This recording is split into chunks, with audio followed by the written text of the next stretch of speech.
All right, folks, welcome back. We're joined now by former prosecutor and criminal defense attorney Vinoo Varghese. Mr. Varghese, welcome to the Chris Salcedo Show. Hello, thank you.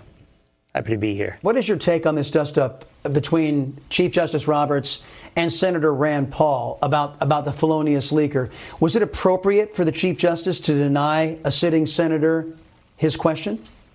Yes, he can do that. I mean, he is presiding over the case. In essence, if you go back to Justice Roberts, when he was before Senate, when he was up for appointment, he actually said his job is to call balls and strikes.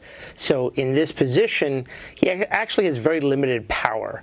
The Senate could have, at that point, Rand Paul could have asked for a vote and overruled Justice Roberts, but didn't do that. So in one sense, Justice Roberts is in essence like playing, calling balls and strikes and taking the opportunity to put his imprint upon these impeachment proceedings.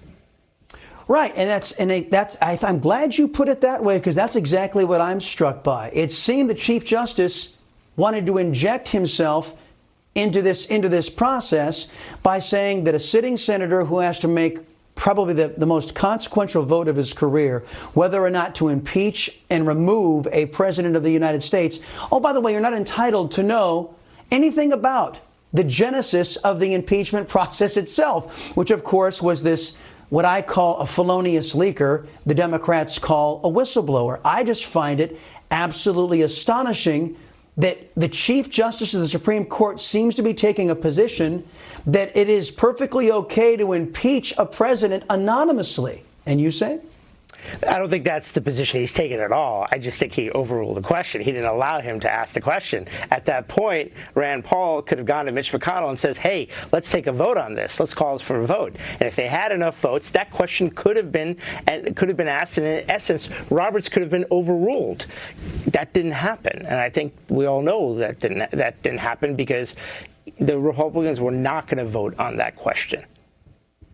Yeah, and maybe the question being asked not once, but twice was strategic on Mr. Paul's part. Well, it was great, so it was great press for him, right? It was great press for him. Well, not only so much press, but it also shows... tweeted it, the question. That is extraordinary. Well, sure. They had asked... But it did give him press. It did give him press, but what it also did is it illustrated the unfairness of this entire process.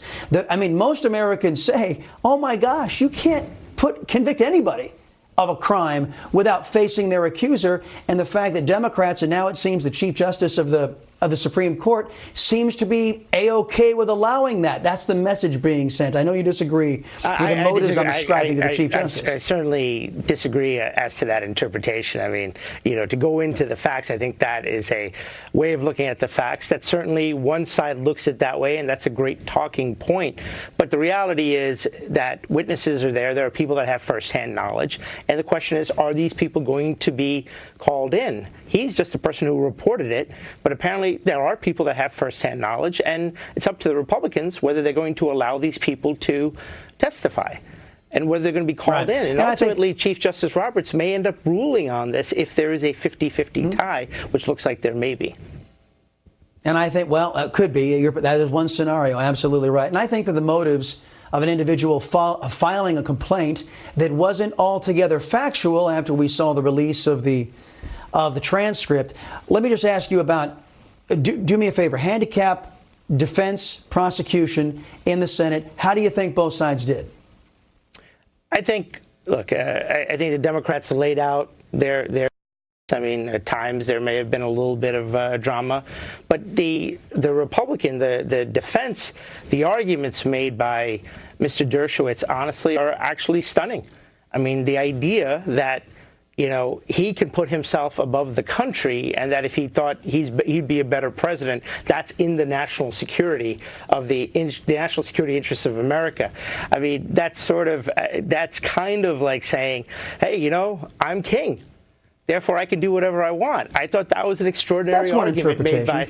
That's what I thought Dershowitz was saying when he gave those arguments, and I find that hard to accept. I think he made a pretty good. It made it pretty clear that in the context in which he was making that. And I guess I can ask you this question. If former Vice President Biden wasn't running for president, would this still be an impeachable crime? Yes.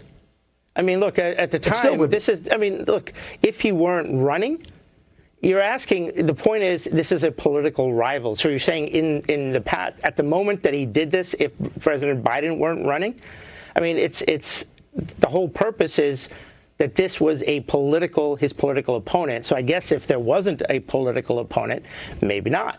But that's so the not laws the are subjected. So all a Democrat would have to do, if there's a sitting Republican president to avoid prosecution, is simply run for president. You can't investigate me because I'm your political opponent. Does that sound fair? I think that's an interesting interpretation. I don't think I would subscribe to that interpretation, or scenario. I will say this: I think the whole heart of it, is pretty clear here, and it's an abuse of power. And then secondarily, not cooperating with the procedure. You know that President Clinton gave testimony. Here, Trump refused to cooperate, and that's the second basis of the second article of impeachment there. No, actually, just to be clear, just for the record, he said, I'm not going to allow my advisors unless we go to court and work this out in court. It's called executive privilege, and no, I think a lot of we conservatives would have been fascinated to know we could have impeached executive privilege doctrine. That's way beyond. Well, I don't know. I don't know, because all of we conservatives would have loved to impeach Barack Obama when he claimed executive privilege. Mr. Varghese, I really appreciate the time here on the Chris Salcedo Show. Thank you, sir. All right, folks, more to come here on the Chris Salcedo Show when we come back. Carter Page hitting back against the DNC. I'll explain all that when we return on Newsmax TV.